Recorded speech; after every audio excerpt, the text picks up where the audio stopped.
প্রিয়ার মা বলতেছে কুরআন শরীফ ধরে বলতে পারবো যে ইমরান আমার মেয়েকে দর্শন করছে, আমি হচ্ছি তার ওয়াইফ।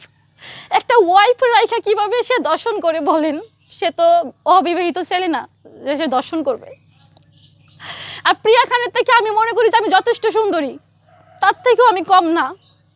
তা আমার হাজবেন্ড কেন যাবে তোমার কাছে? তারপরে হচ্ছে পুলিশ তাকে ধরে নিয়ে যায়। আমি নিজে ওয়াইফ, আমি তাকায় রয়েছি তার দিকে, তাকে নিয়ে যাচ্ছে।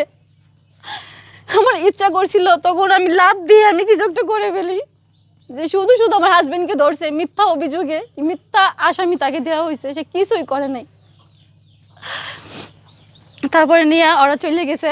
যাওয়ার পরে আমি খুবই কান্নাকাটি করছি বাসার ভিতরে, অনেক কাঁদছি। ওই দিন রাতে আমি সারা রাত ঘুমাই নাই, আমি শুধু ইমরানের জন্য ঘুমাই নাই সারা রাত, যেটা কী থেকে কী হয়ে গেল।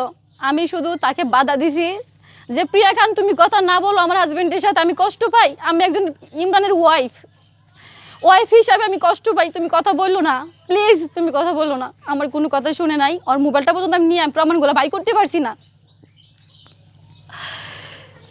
নিয়ে যাওয়ার পরে ওরা আবার অনেক ভিডিও টিডিও করতেছে দেখলাম।